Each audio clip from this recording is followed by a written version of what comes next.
My son's new fiancée sat at Sunday lunch and brazenly demanded $2 million for her dream luxury wedding. She thought I'd just hand it over like a typical, comfortable dad. Then my son slipped me a note under the table.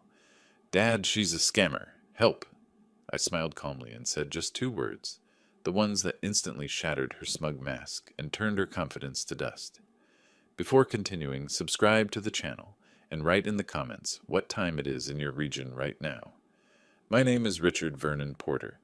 I'm 68 years old, and I've spent the last 4 years in what most people would call a comfortable retirement here in Dallas, Texas. Before that, I was an assistant U.S. attorney for 38 years, specializing in financial crimes and fraud cases. I've seen every con imaginable, or so I thought. Turns out the most dangerous ones don't come from strangers on the street. They come to Sunday dinner wearing a designer dress and a practice smile. That particular Sunday started like any other. Kevin, my son, had invited me to lunch at the French Room in the Adolphus Hotel. He'd been dating Vanessa for about 8 months, and I'll admit, I hadn't paid as much attention as I should have.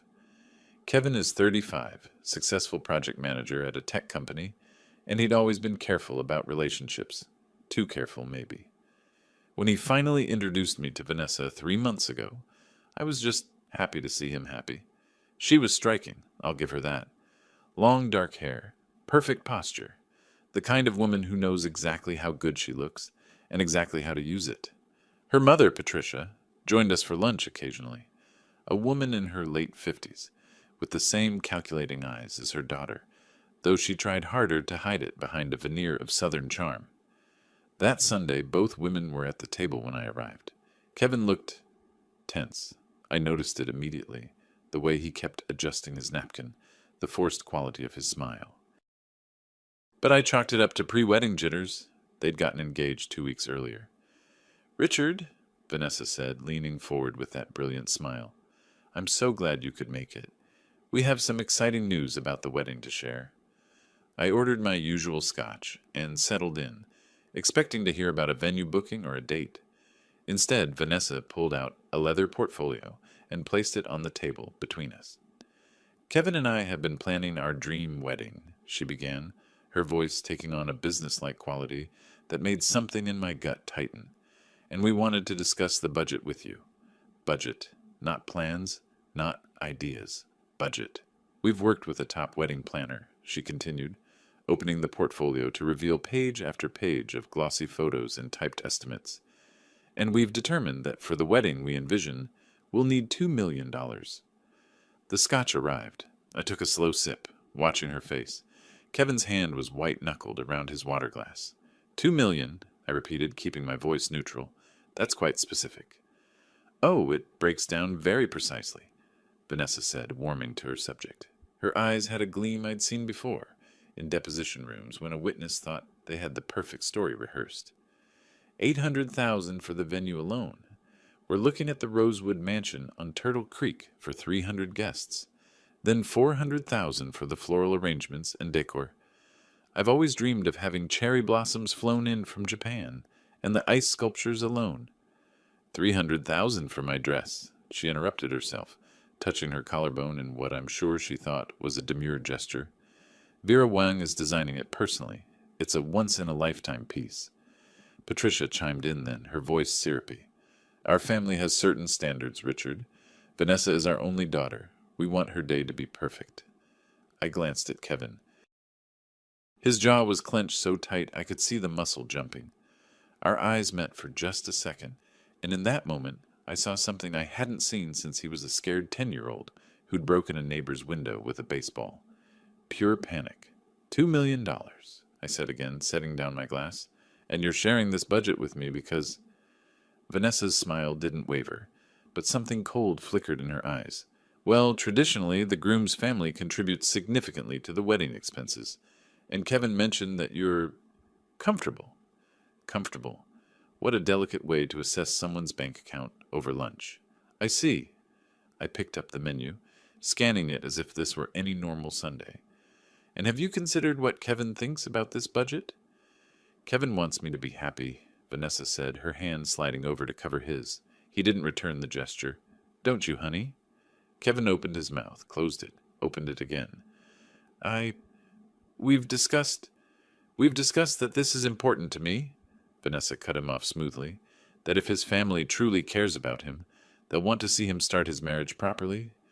The threat was subtle but unmistakable. Support this, or you don't support your son. I was about to respond when I felt something brush against my knee under the table. Kevin's hand passing me something. I palmed it smoothly, a skill I'd learned from watching drug dealers do the same thing in courtrooms for nearly 4 decades. Patricia was watching me carefully now. Richard, you seem hesitant. Is there a problem? Just digesting the information, I said mildly. It's a lot to take in over lunch. Vanessa leaned back, and I caught the change in her demeanor. The sweetness was evaporating. I would think that for your only son's wedding, no expense would be too great. But perhaps I'm mistaken about the kind of family Kevin comes from. There it was, the manipulation, crude but effective for most people. Attack the family bond, make it about love and loyalty instead of the absurd amount of money being demanded. Under the table, I unfolded the paper Kevin had passed me. Without looking down, I ran my thumb across it, feeling the indentations of pen strokes. Whatever he'd written, he'd pressed hard. The paper was small, maybe torn from a notepad. I kept my eyes on Vanessa as she continued talking about vintage champagne and custom invitations, all while my thumb traced the letters Kevin had carved into the note. When I'd felt enough to understand, my blood went cold. But I've learned something in 38 years of prosecuting criminals. The moment you show your hand is the moment you lose. So I smiled, nodded at appropriate moments, and listened to Vanessa's increasingly aggressive pitch, while my mind raced through everything Kevin had just told me in 6 words. Dad, she's a scammer. Please help. I looked at my son, really looked at him, the circles under his eyes that I'd dismissed as work stress, the weight he'd lost, the way he kept checking his phone with an expression close to dread whenever Vanessa wasn't watching. How had I missed this? But I knew how. I'd been alone since Kevin's mother passed 11 years ago, and I'd thrown myself into work to avoid the silence of the house. When I retired, I'd filled the void with my hobby of restoring antique legal texts and the occasional consulting work. I'd been so pleased that Kevin had finally found someone that I hadn't asked the questions a former federal prosecutor should have asked, like why a 32-year-old woman with no apparent career was living in a luxury apartment in Uptown, or why every conversation seemed to circle back to money and status, or why Kevin's friend circle had mysteriously shrunk since he'd started dating her. You're awfully quiet, Richard, Patricia observed, her tone sharp despite the smile. I shifted my attention to her. Another detail I'd overlooked, the way she choreographed these interactions, always present, always managing the conversation. This wasn't a daughter asking her mother for support. This was a team operation. Just thinking, I said pleasantly. Vanessa's eyes narrowed. Thinking about what? Whether your son is worth $2 million? There was the real her flashing through the mask. The anger when someone didn't immediately capitulate. I'd seen this before. Different context, different setting, but the same pattern. The escalating demands, the emotional manipulation, the way she was already preparing the narrative that if I said no, I was the villain in Kevin's love story. Years ago, I'd prosecuted a case involving a woman who'd convinced 3 different men to invest their life savings in a luxury spa that never materialized. She'd use the same tactics, create the dream, make it seem essential, attack anyone who questioned it, isolate the victim from their support system. I'm thinking, I said slowly, about the details. What details? Vanessa's voice had an edge now. All of them. I picked up my scotch again, took another sip. $2 million is a significant sum. I assume you have detailed contracts from all these vendors? Signed agreements? Proof of the quoted prices? The silence at the table was sudden and complete. Patricia recovered first. Well, naturally, we're still in the planning stages. So you're asking for $2 million based on estimates. I kept my tone conversational. No contracts? No guarantees. Just ideas. Vanessa's cheeks flushed. It's not about the paperwork, Richard. It's about trust. It's about family. Actually, I said, When someone asks me for $2 million, it's absolutely about the paperwork.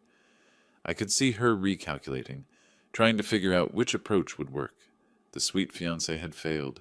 The righteous daughter hadn't worked. Now she was moving towards something else. Maybe this was a mistake, she said, her voice trembling just slightly. Maybe Kevin and I should just elope. Save everyone the trouble. Kevin's hand jerked toward her, then stopped. I saw the conflict on his face, the desperate desire to fix this, to make everyone happy, even as he'd literally just told me she was scamming him.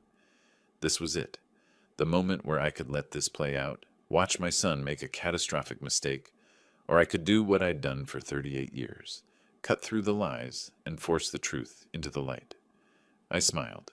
It was the smile I used to give defense attorneys who thought they were clever, right before I demolished their entire case with one piece of evidence they'd overlooked. "Prove it," I said. Vanessa blinked. "What?" "Prove it. Prove that this wedding actually cost $2 million. Show me the detailed estimates from real vendors with real company names and tax IDs. Show me signed proposals. Show me anything that demonstrates this isn't just a number you pulled out of thin air." Her mouth opened, closed. Patricia's eyes had gone hard.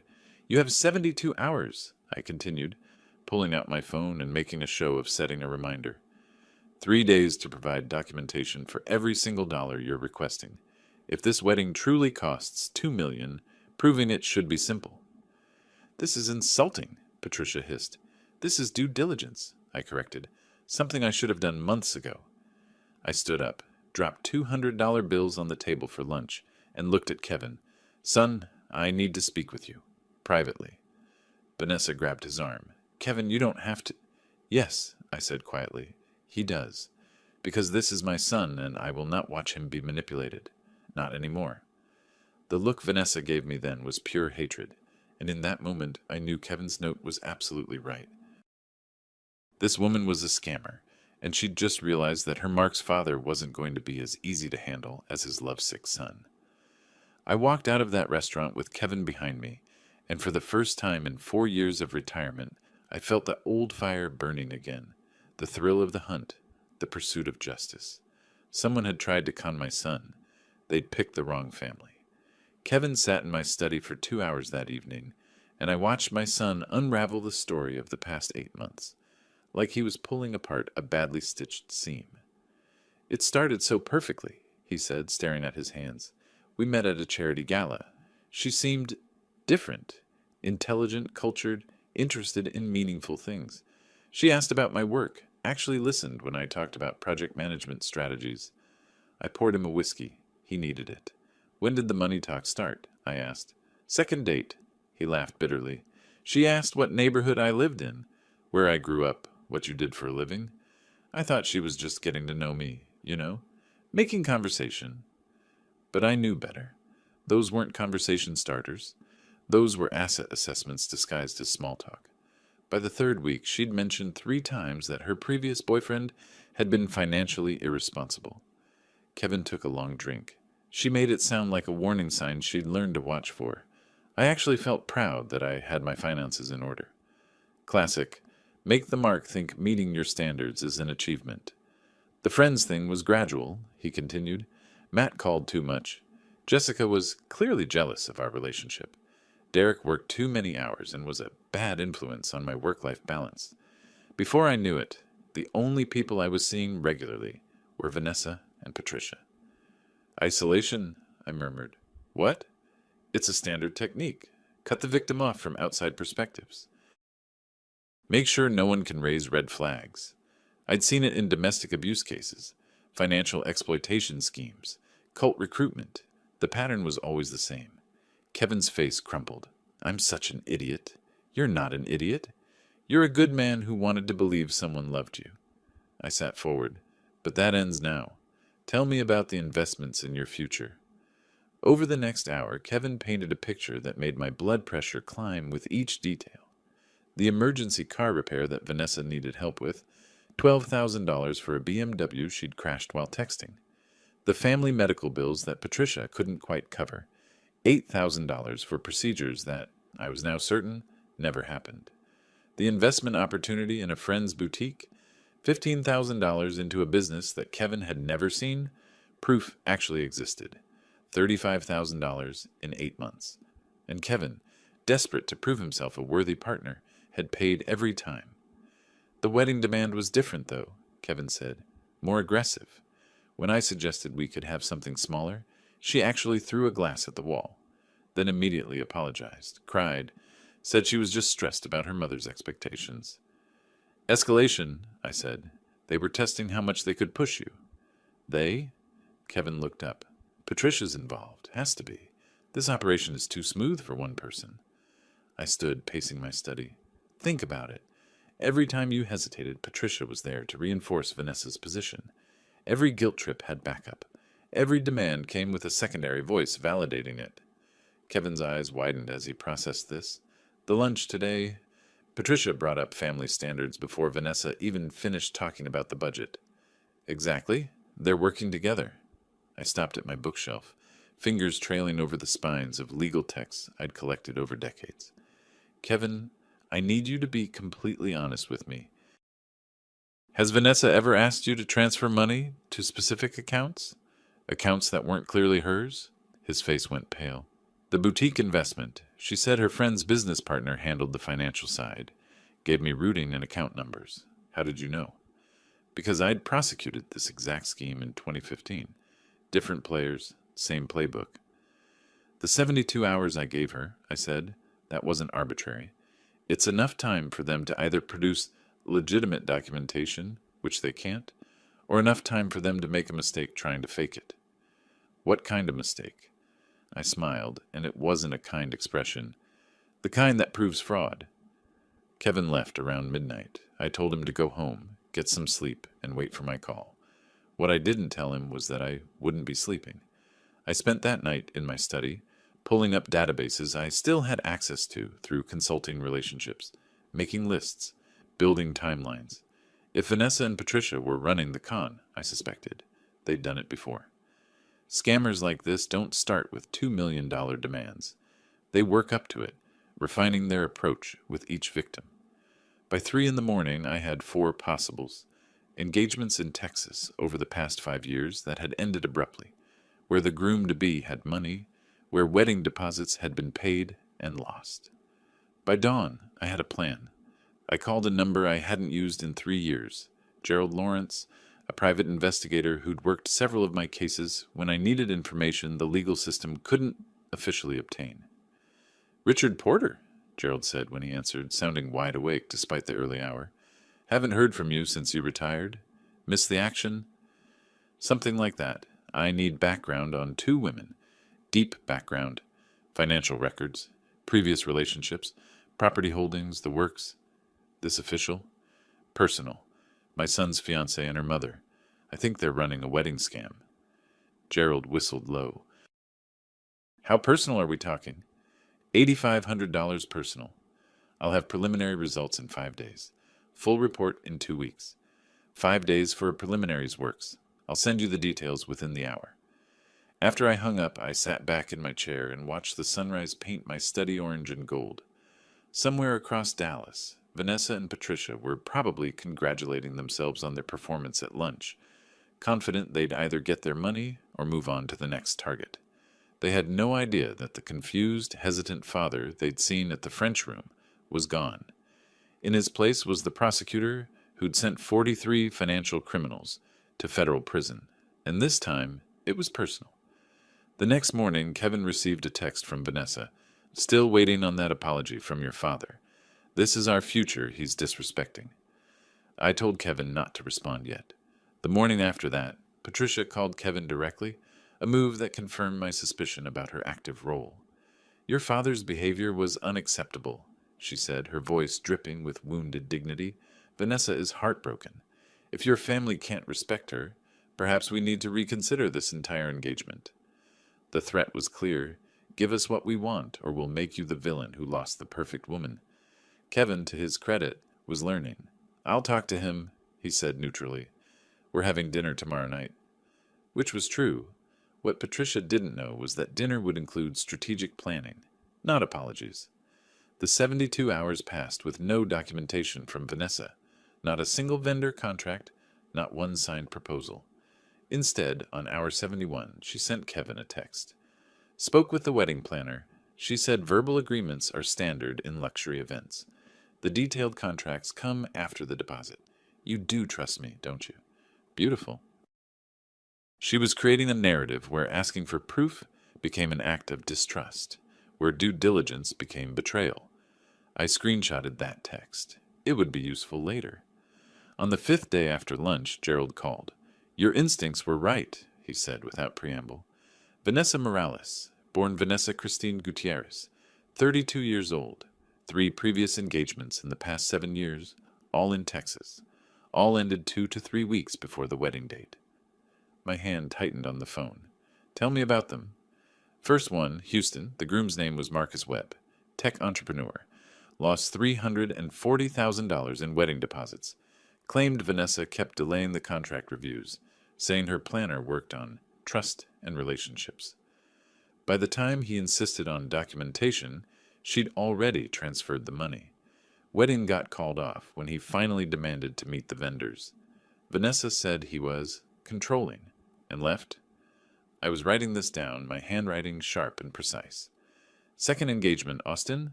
Daniel Crawford, real estate developer. $275,000. Same pattern. Luxury wedding plans. Vague documentation. Money transferred to various vendors. Engagement ended when he started asking questions. Let me guess, I said. Vanessa said he didn't trust her. Almost word for word. The third one's interesting, though. Stephen Richards, San Antonio, investment banker. $410,000. He actually hired a lawyer to investigate before the engagement ended. Found out 11 of the 20 vendors on Vanessa's list were shell companies, bank accounts registered to various names, all connected back to Patricia Morales through shared addresses and phone numbers. Did he prosecute? Wanted to, but his lawyer advised against it, said the case was complex, would take years, and Vanessa could claim the relationships with vendors went bad after she'd paid deposits in good faith. Richards decided to cut his losses and move on. He got married to someone else 6 months later, didn't want the drama haunting his new relationship. Smart from a personal standpoint, frustrating from a justice standpoint. So they've pulled this at least 3 times, I said. Probably more that we don't know about. Definitely more. I'm finding traces of similar patterns going back further, but the records get murky. Patricia Morales has been working various financial schemes since the early 2000s. Credit card fraud, identity theft, insurance scams. Nothing that stuck legally, but the pattern's there. They're professionals. They're professionals who got sloppy, Gerald corrected. They're working the same state, similar demographics, same basic con. If someone connects the dots, someone like, say, a former federal prosecutor, the whole thing falls apart. I smiled. How much of this can you document? All of it. Bank records, phone logs, property records, the works. I've also got contact information for all 3 previous victims. Whether they'll talk to you is another question. Forward me everything. I'll handle the victims. That afternoon, while Vanessa sent Kevin increasingly desperate texts about needing a decision on the venue deposit, I sat in my study and read through Gerald's full preliminary report.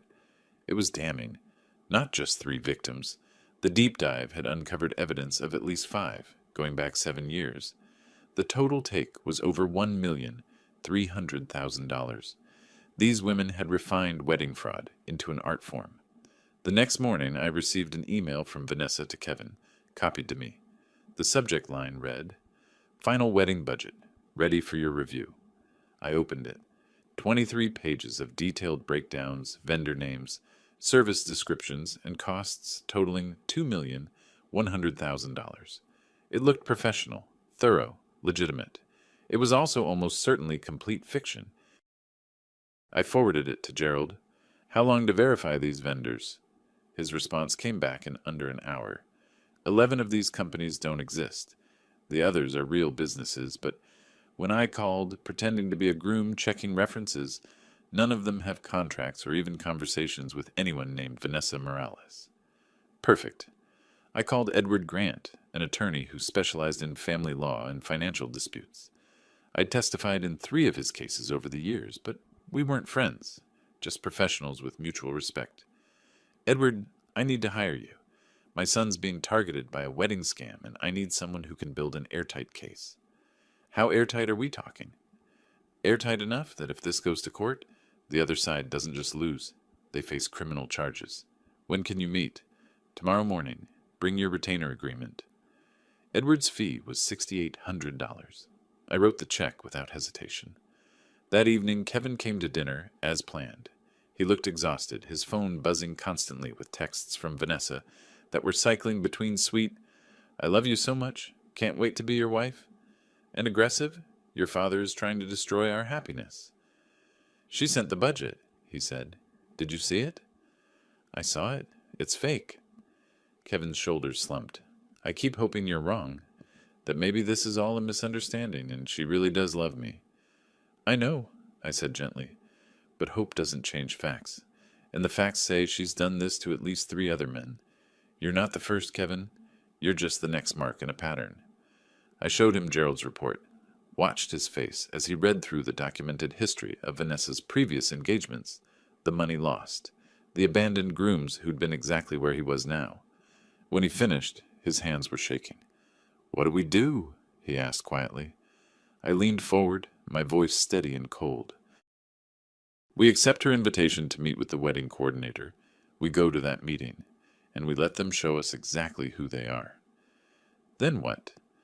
"Then I thought, we show them what happens when you try to con a prosecutor's son. But what I said was simpler. Then we make sure this never happens to anyone else." Gerald's full report arrived 2 days later, a comprehensive document that read like a criminal indictment. I spent an entire evening in my study, cross-referencing bank records, phone logs, and property transfers. The pattern was unmistakable and damning. The next morning I hired Thomas Chen, a financial analyst who specialized in fraud detection. His fee was $4,200, but what he could do with raw data was worth every penny. I needed someone who could take Gerald's findings and transform them into courtroom-ready evidence. "I need a forensic breakdown of these transactions," I told him, sliding the report across his desk. "Show me the money trail, every fake vendor, every shell company, every fraudulent transfer. Make it so clear that a jury could understand it in 5 minutes." Thomas scanned the first few pages, his eyebrows rising. "Wedding fraud? That's a new one for me." "It's old as time," I corrected, "just with a modern twist. How long?" "Give me a week. You'll have a presentation that would make the IRS weep with joy." While Thomas worked his magic with spreadsheets, I focused on the legal framework. Edward Grant's office became my second home. We spent hours mapping out the strategy, anticipating every possible move Vanessa and Patricia might make. "The challenge," Edward explained, "is that wedding planning exists in a legal gray area. Unless we can prove intent to defraud from the beginning, they can claim the relationships with vendors simply fell through." "That's where the pattern evidence comes in," I said. "1 failed engagement could be bad luck. 3 is a pattern. 5 is a criminal enterprise. Can you get the previous victims to testify? I'm working on it." That evening I made the first call. Marcus Webb, the Houston tech entrepreneur, answered on the 3rd ring. "Mr. Webb, my name is Richard Porter. I'm a retired federal prosecutor, and I'm calling because I believe you were targeted by the same people who are currently trying to scam my son." Silence on the other end. Then, "Vanessa Morales? You remember her. I lost $340,000 to that woman and her mother. Of course I remember her." His voice was tight with old anger. "What do you want?" "I want to stop them from doing this to anyone else. I have evidence of multiple victims. If we build a strong enough case, we can get law enforcement involved. But I need you to be willing to share your story, possibly testify." Another pause. "What makes you think this will work?" I talked to lawyers. They said it would be my word against hers, that proving fraud would be nearly impossible. "Because I have something you didn't have, a pattern. 4 other victims besides you and my son. Bank records showing the same shell companies, the same tactics, the same timeline. Individually you couldn't prove it. Together we can prove it beyond any reasonable doubt." Marcus was quiet for a long moment. "Send me what you have. Let me review it. If it's solid, I'll help. Two down, Daniel Crawford in Austin took more convincing but eventually agreed. Stephen Richards in San Antonio practically volunteered when I mentioned Patricia's name. That woman, he said, disgust evident in his voice, sat at my dinner table and talked about family values while planning to rob me blind. If you can put them away, I'll testify in my sleep. The previous Dallas and Fort Worth victims took longer to track down, but Gerald's contacts paid off. 5 victims total, all with similar stories, all ready to speak. Meanwhile, Vanessa's pressure on Kevin intensified. The text came every few hours now. We need to secure the venue by the end of the week. My planner says we're going to lose the date if we don't put down the deposit. I can't believe your father is making this so difficult. Doesn't he want you to be happy? And then the one that made me smile. Fine. Let's meet with the wedding coordinator together. Bring your father if he needs proof. Elite Wedding Designs, Thursday at 2 p.m. Address to follow. Kevin forwarded me the text. I called Edward immediately. She took the bait, I said. Meeting scheduled for Thursday. You sure you want to do this? We could just file a police report with what we have. I want them to know. I want them to see it coming and realize there's nothing they can do to stop it. I paused. Call it professional satisfaction. Edward chuckled. You missed the courtroom. More than I cared to admit. The address came through the next day. A building in the design district. Street-level office suite. I had Gerald run it. The space had been vacant for 3 months. Listed for lease at $2,800 a month. No business named Elite Wedding Designs had ever been registered at that address. Perfect. On Thursday morning, I dressed in my old courtroom suit, charcoal gray pressed until the creases could cut glass. Kevin met me at my house looking nervous. You ready for this? I asked. I don't know. Part of me still hopes this is all a mistake. It's not. But after today, you'll have certainty. Sometimes that's better than hope. Edward arrived at 1:30. We drove to the design district together, arriving 15 minutes early. The building was exactly as described. Modern, sleek, mostly empty. Suite 140 had a temporary Elite Wedding Designs placard taped to the door. Someone had put effort into the staging. Classy, Edward muttered, photographing the obviously fake sign. We waited in the parking lot. At exactly 2 o'clock, Vanessa's Mercedes pulled up. She emerged first, wearing an outfit that probably cost more than most people's monthly rent. Patricia followed, her expression already defensive. They didn't see us immediately. I watched Vanessa check her phone, touch up her lipstick, arrange her face into what she probably thought was a warm smile. The transformation was remarkable, from calculating to charming in under 30 seconds. Then she spotted us getting out of Edward's car, and her smile faltered for just a moment before reasserting itself. Kevin, darling, she called, walking toward us with arms outstretched. I'm so glad you're here. And you brought your father. How thorough.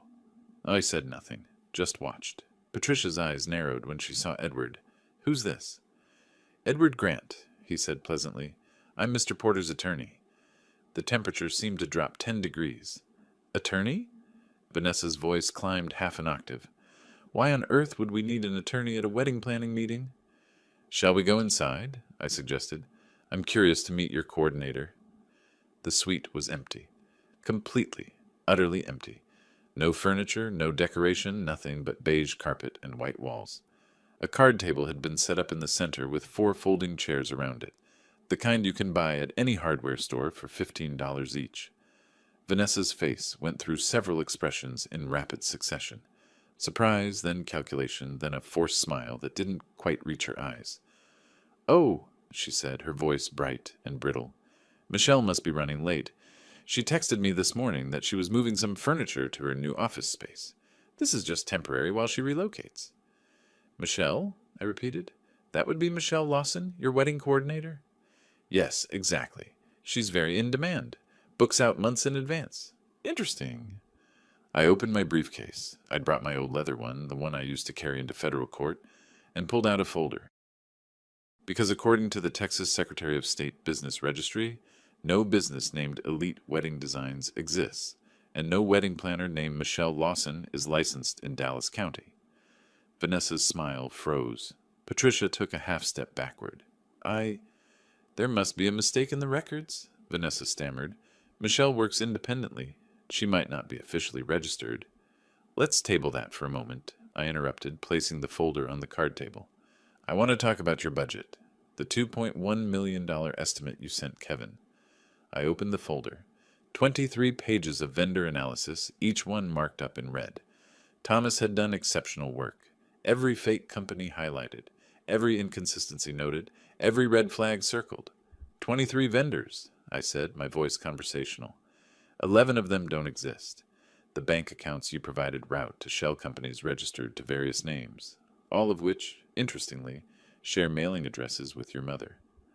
Patricia's face had gone the color of old paper. This is ridiculous.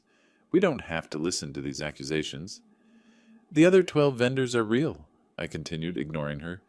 I called each one personally. Not a single one has a contract with anyone named Vanessa Morales.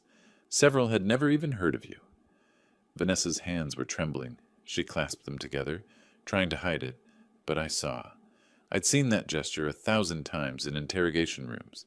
The moment when a suspect realizes the evidence is airtight. You're invading my privacy, she managed.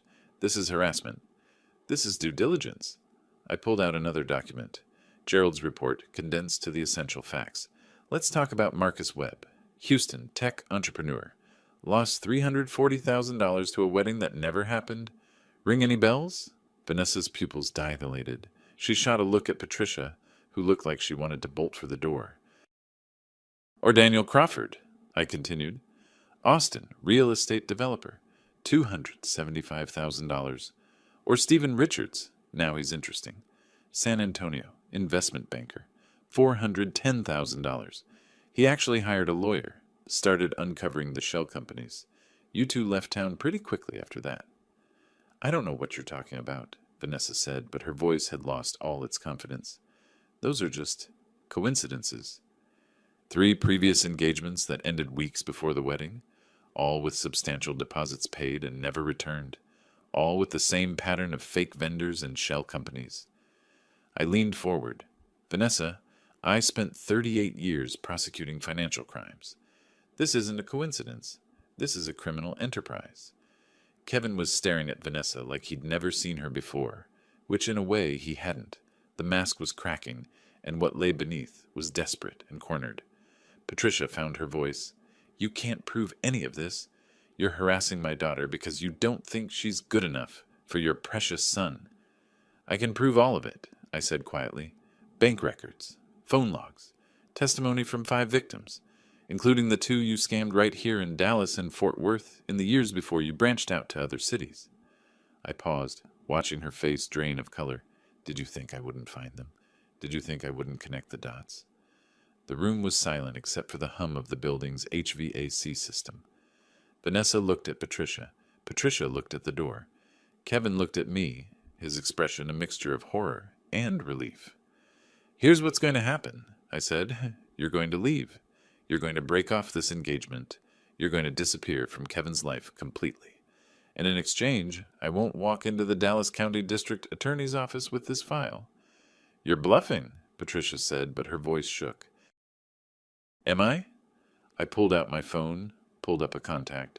This is the direct line for the Assistant District Attorney, in charge of financial crimes.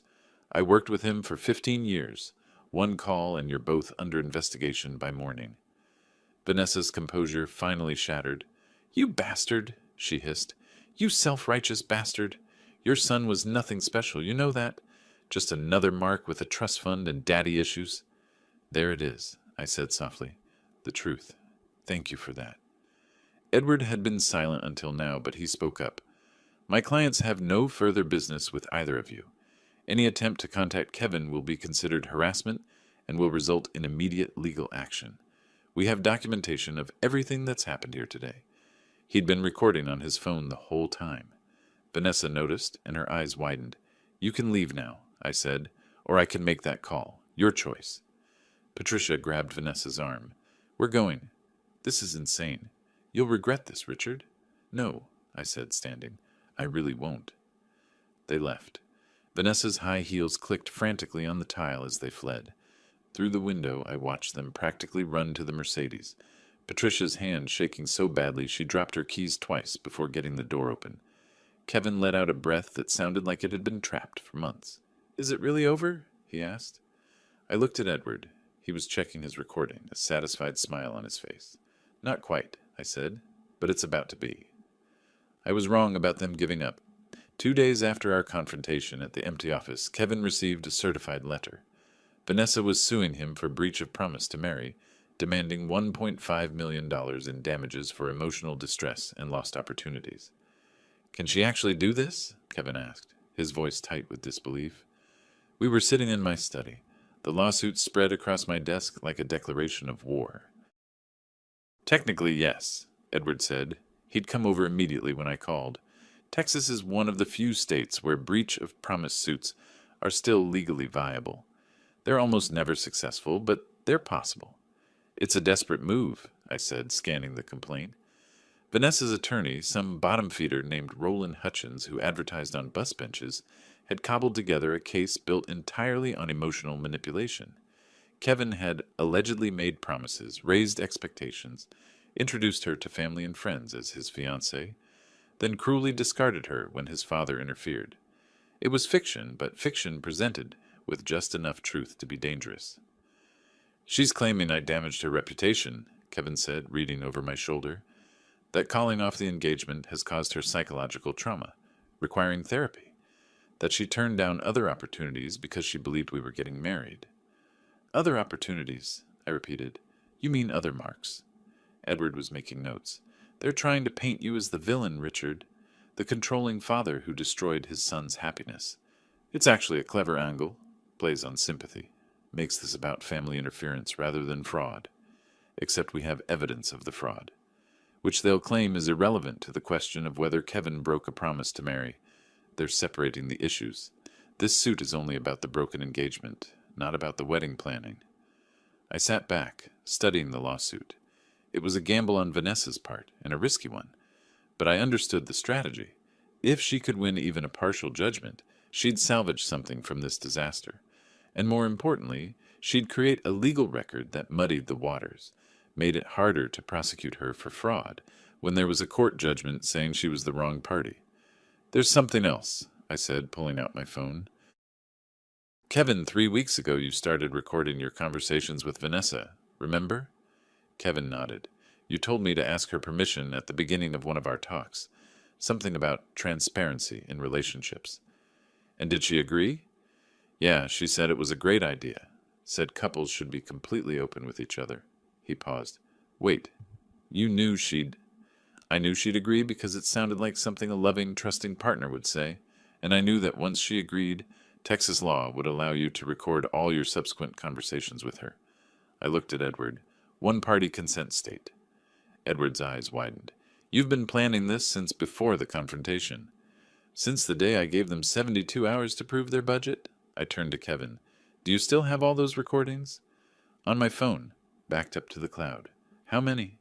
"Maybe 15 or 20 conversations. She called me constantly after that lunch." "Play me the one where she's talking to Patricia. The one from last week." Kevin pulled up his phone, found the file, hit play. Vanessa's voice filled my study, clear and unmistakable. "He's going to cave, Mom. The old man thinks he's smart, but Kevin's weak. Once I cry a little, tell him I can't live without him, he'll override his father." Patricia's voice. "What if he doesn't?" "Then we cut our losses and move to the next city. Austin's played out anyway. Maybe Colorado, somewhere fresh." "What about the money we already got from him?" "The 35,000. Ancient history. He'd have to prove it was fraud, not gifts. We're clear on that." "And the wedding deposits if we'd gotten them?" Vanessa laughed.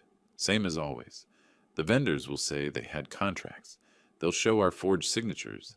The deposits are non-refundable. By the time anyone figures out the companies don't exist, we're already gone." I stopped the recording. Kevin's face had gone pale. He'd never actually listened to this one before. "That's from last week?" Edward asked. 5 days ago, Kevin confirmed. "That's conspiracy to commit fraud," Edward said softly. "That's admission of previous frauds. That's—" he shook his head. "That's everything." "That's what we file with our response to the lawsuit," I said. along with the financial analysis showing the fake vendors, along with affidavits from the previous victims, along with a motion to dismiss her suit, and a counterclaim for attempted fraud. Edward was already opening his laptop. I'll have the response filed by tomorrow morning. This lawsuit was the worst mistake they could have made. But I was thinking ahead, seeing the next moves. They don't know about the recordings, or the other victims. They think this is a he said, she said situation where their sob story might work. When do they find out? Kevin asked. At the hearing. I want to see their faces when the judge hears that recording. Edward looked up from his laptop. Richard, we should tell you. There's something else. I got a call this afternoon from the Texas Attorney General's office. Someone there has been looking into wedding fraud schemes, apparently triggered by complaints from the Stephen Richards case. When I mentioned Vanessa Morales, they asked me to send over everything we have. The Consumer Protection Division? Financial crimes? They're building a case. I smiled. It wasn't a kind smile. Then we need to make sure they have everything they need. That night, I compiled a comprehensive package. Gerald's investigative report, Thomas's financial analysis, the recordings, witness statements from all 5 previous victims, bank records showing the shell companies, everything cross-referenced, indexed, and presented in the format I'd used for federal prosecutions. The package went to 3 places. Edward, for the civil lawsuit response, the Attorney General's Financial Crimes Division, and the Dallas County District Attorney's Office, marked for the attention of the Fraud Prosecution Unit. The next morning, Edward filed our response. It was a 53-page document that systematically destroyed every claim in Vanessa's lawsuit and presented evidence of a multi-year criminal conspiracy. The hearing was scheduled for 3 weeks out. Kevin was nervous. I was not. What if the judge doesn't allow the evidence? He asked. What if they claim it's not relevant? It's completely relevant. She's claiming emotional distress from a broken engagement. We're showing that the engagement was fraudulent from the start, that she never intended to marry you, that this was always about money. That directly contradicts her claim. And if the judge doesn't see it that way, then we appeal. But trust me, judges don't like being lied to, and this lawsuit is built on lies. The wheels started turning faster than I expected. 1 week before the scheduled hearing, I got a call from someone I hadn't spoken to in 3 years. James Patterson, a senior investigator with the Attorney General's Financial Crimes Division. We'd worked together on a mortgage fraud case back when I was still prosecuting. Richard Porter, he said when I answered. I heard you were retired and restoring old books. I am, mostly. Except when you're building criminal cases that would make a federal prosecutor jealous. I got your package. It's immaculate. Thank you. We want to move on this. Immediately. The evidence of organized fraud is overwhelming, and with 5 victims willing to testify, we can make charges stick. But I need to coordinate with your civil case. What do you need? The recordings. Official copies, properly authenticated. And I need statements from Kevin about the timeline of his relationship with Vanessa Morales and the money he transferred to her or to alleged vendors. You'll have everything by tomorrow. One more thing. We found 2 more victims. Well, potential victims. Women who were engaged to the same man, different men, and the engagements ended right after the women started asking questions about wedding budgets. Both in New Mexico, just over the state line. Patricia Morales was involved in both. 7 victims. The pattern was even worse than I'd thought. Are they willing to testify? Working on it. But here's the thing, Richard. We're going to need to file charges before your civil hearing. The DA wants this shut down now before they can target anyone else. How soon? Next week, maybe sooner. I felt a surge of satisfaction. Do it. 2 days later, Vanessa made her next mistake. She sent Kevin a series of text messages that started conciliatory and ended threatening. Kevin, I still love you. We can work this out. Your father doesn't have to control your life. I'm willing to drop the lawsuit if you just talk to me. And then when Kevin didn't respond, you know I have connections, people who can make life difficult for you and your father. Think carefully about how far you want to push this. Some fights aren't worth winning. Kevin showed me the messages immediately. I forwarded them to both Edward and James Patterson. Is she actually threatening us? Kevin asked. She's desperate. and desperate people make stupid choices. I looked at the last message again. That's witness intimidation, or attempted intimidation anyway. Edward called within the hour. I'm filing an emergency motion for a protective order. Those messages are clearly intended to coerce Kevin into dropping the countersuit. And I'm sending them to Patterson, I said. They show consciousness of guilt. But Vanessa wasn't done. The day before the hearing, she posted on social media a long emotional message about how her fiancé's father had destroyed her relationship, how she was fighting for her right to love, how she'd been traumatized by a man who couldn't accept that his son had his own life. It was manipulative, calculated to generate sympathy, and it might have worked, except that 3 of her previous victims saw it. Marcus Webb commented, "Interesting story. Is it the same one you told me before you disappeared, with $340,000? Daniel Crawford shared it with his own comment. This woman is a con artist. I lost $275,000 to her exact same scheme. Stephen Richards simply posted, "Fraud, pure and simple." Vanessa's post disappeared within an hour, but the screenshots lived forever. By that evening, they were all over local Dallas social media groups, shared by people warning others about wedding scams.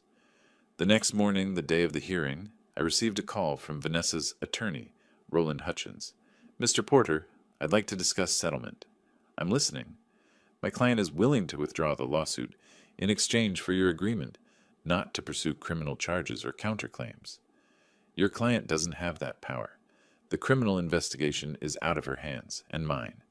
The Attorney General's office is handling it." Silence. Then, "She wasn't aware of that." "She is now. As for the counterclaim, we'll withdraw it when she and her mother leave the state and never contact my son again, and when they repay every dollar they've stolen from their previous victims." "That's not realistic." "Then we'll see you in court." He hung up. 3 hours later, we stood before Judge Margaret Sanchez in Dallas County Civil Court. The courtroom was nearly empty. Civil hearings rarely drew crowds, but I noticed Gerald sitting in the back and Thomas Chen. They'd both asked to watch. Vanessa sat at the plaintiff's table with Roland Hutchins, dressed in a conservative suit that probably cost $3,000. She looked demure, wounded, the picture of a heartbroken woman seeking justice. Patricia wasn't there. Interesting. The hearing began with Hutchins presenting Vanessa's case. He played it for maximum emotion, the whirlwind romance, the proposal, the excitement of planning a future together, the crushing blow when Kevin's father interfered. Miss Morales trusted that she had found her life partner, Hutchins said. She introduced Mr. Kevin Porter to her family, her friends. She turned down other opportunities, other relationships, because she believed in this commitment. And then, without warning, it was ripped away from her. Judge Sanchez listened impassively, making notes. Then it was Edward's turn. "Your Honor, I'd like to play a recording. It was made with the knowledge and consent of both parties, in compliance with Texas recording consent laws." He played the conversation between Vanessa and Patricia, the one about Kevin being weak, about cutting losses and moving to the next city, about the previous frauds. The courtroom went absolutely silent. Vanessa's face transformed. Shock, then panic, then a desperate attempt at composure. Hutchins was frantically writing notes, probably trying to figure out how to salvage this disaster. "Your Honor," Edward continued, "we have evidence that Miss Morales has been engaged 4 previous times in the past 7 years. Each engagement ended shortly before the wedding. Each time, substantial deposits were paid to vendors who later proved to be fictitious or unconnected to the defendant. We have 5 victims prepared to testify, with combined losses exceeding $1.3 million. He laid out the evidence methodically. The fake wedding budget, the shell companies, the pattern of behavior, the previous victims' affidavits. Judge Sanchez's expression hardened with each document. When Edward finished, she looked at Hutchins. "Does your client wish to respond?" Hutchins stood. "Your Honor, we'd like to request a continuance to review this new evidence." "It's not new, Counselor. It's a matter of public record. Your client's previous engagements, the business registrations or lack thereof, all of this was discoverable with basic due diligence." We maintain that Miss Morales's previous relationships have no bearing on whether Mr. Porter broke his promise to. I've heard enough. Judge Sanchez's voice was ice. The plaintiff's suit is dismissed with prejudice. Furthermore, I'm granting the defendant's counterclaim and awarding costs and attorney's fees in the amount of. She paused, checking Edward's filing. $18,400. Vanessa made a sound like she'd been punched. Miss Morales, the judge continued, I'm also referring this matter to the Dallas County District Attorney's Office for investigation of possible fraud. You're dismissed. We stood. Vanessa remained seated, staring at the table. Hutchins was already gathering his papers, clearly eager to distance himself from his client. As we left the courtroom, I heard Vanessa finally speak, her voice small and broken. What do I do now?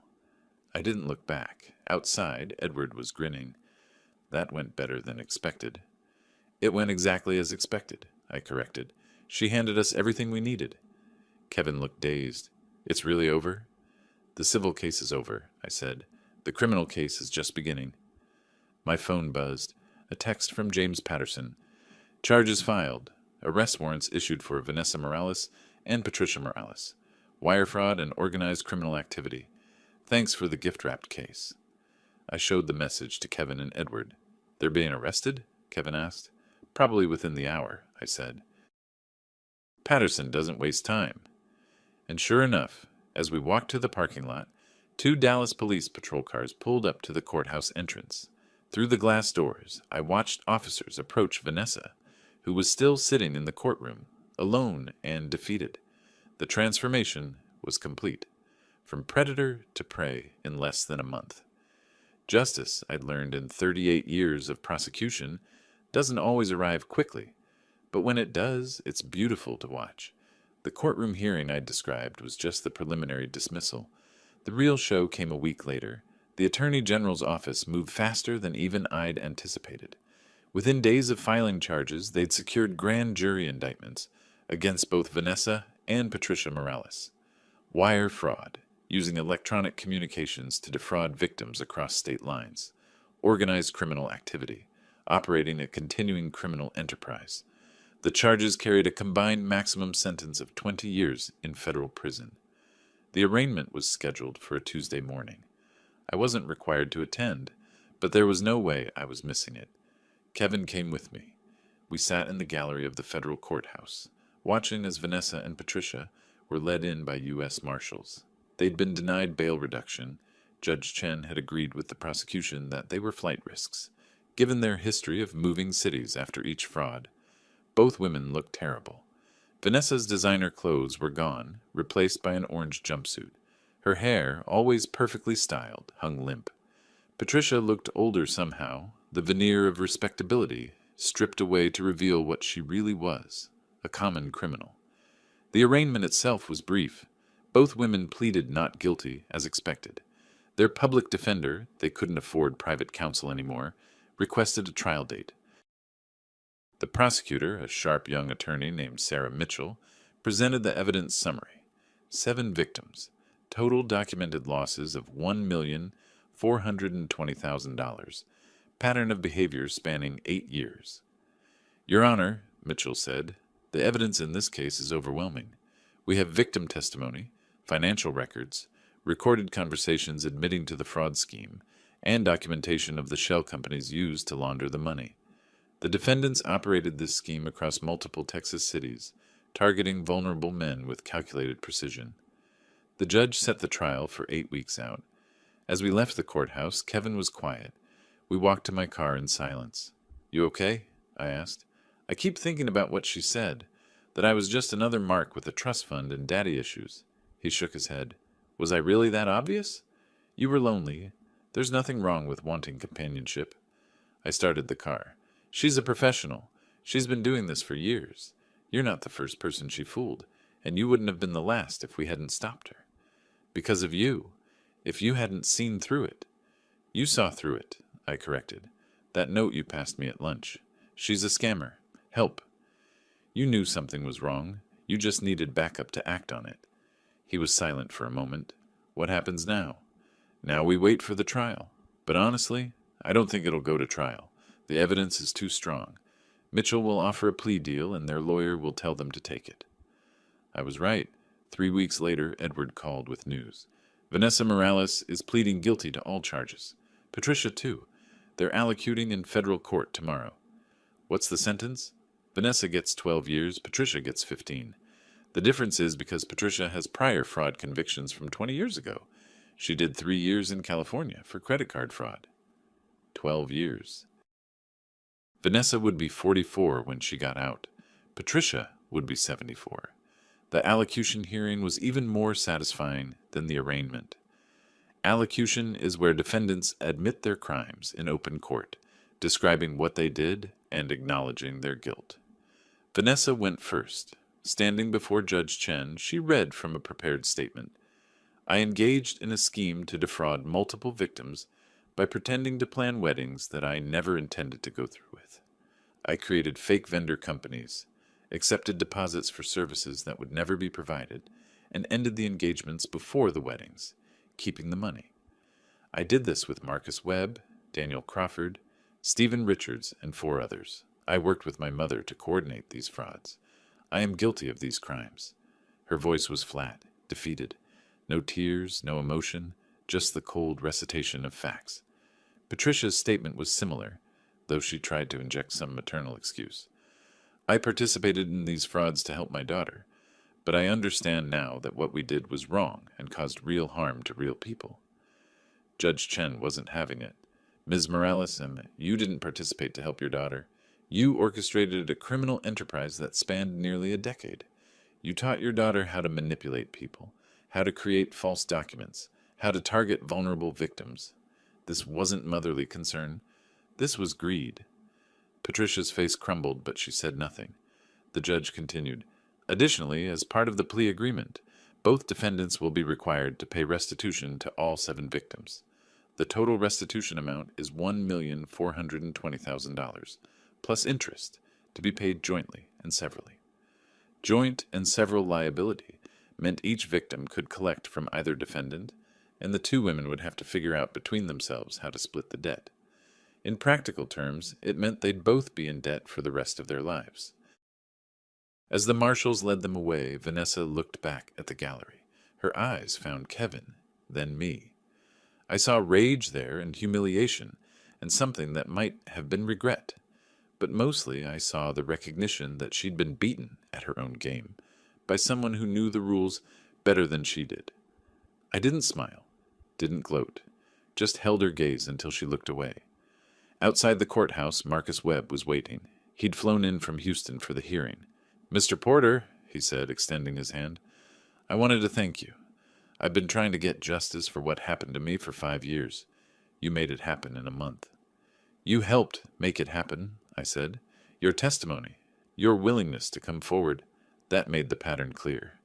Still, he smiled, it feels good, doesn't it, watching them go down? It did feel good, not in a vindictive way, but in the way that justice always feels when it's properly served. Kevin was standing apart, watching the courthouse entrance. I thought I'd feel differently, he said when Marcus left.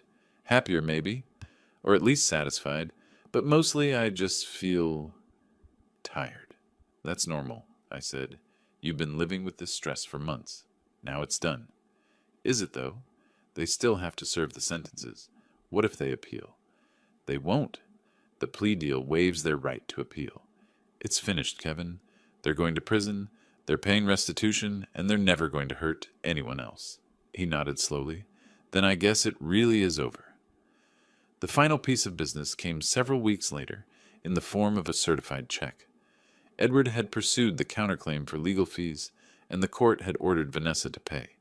Since she'd already pleaded guilty to fraud, there was no question about liability. The $18,400 Kevin was awarded represented every penny we'd spent on Edward's fees, Gerald's investigation, and Thomas's financial analysis. The check arrived at my house. Kevin came over to see it. Blood from a stone, I said, holding the cashier's check. The court seized what little Vanessa had in her accounts before she went to prison. This is probably the only money any of us will ever see. I don't care about the money, Kevin said. I just want to move on. And he had been moving on. In the weeks since the plea hearing, he'd reconnected with the friends Vanessa had isolated him from, started dating someone new, a teacher he'd met through a mutual friend who thought $2 million for a wedding was insane and suggested they go hiking instead. He looked healthier, lighter, like a weight had been lifted. "You know what I keep thinking about," he said, settling into one of my study chairs. "That lunch at the French room, when you said, 'Prove it.' You knew right then, didn't you? That she couldn't prove it, that it was all fake." I poured us both a drink. I suspected. The demand for such a specific amount, delivered with such confidence, that's not how real wedding planning works. Real couples discuss budgets, negotiate, compromise. They don't demand $2 million over lunch. And the note I passed you? Confirmed what I was already thinking. I sat down across from him. "But here's the thing, Kevin. You knew too. That's why you wrote the note. Some part of you recognized the manipulation, the lies. You just needed someone to validate that instinct." He was quiet for a moment. "I asked her once, early on, if she loved me or my money. What did she say? She cried. Said she couldn't believe I'd ask such a hurtful question. That she loved me for who I was, not what I had." He laughed bitterly. "I apologized to her. For doubting her. That's what they do. They make you feel guilty for being smart." I took a sip of my drink. "But you learned something valuable. Trust your instincts. When something feels wrong, it usually is." "Did you ever doubt yourself during all this?" "Once," I admitted.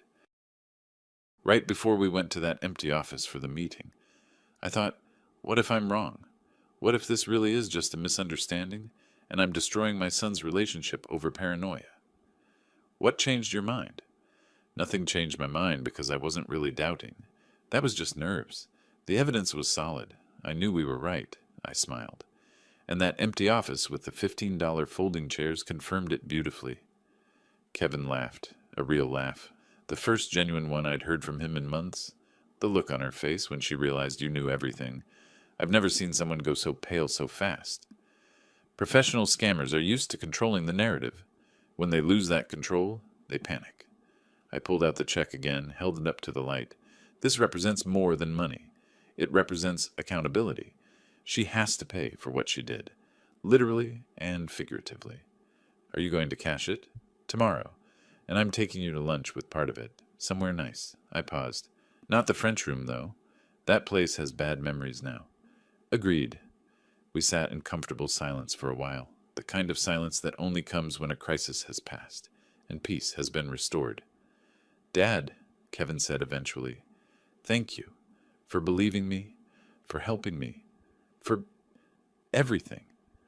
"That's what fathers do," I said simply. "We protect our kids, even when they're 35 years old and should probably know better." He smiled.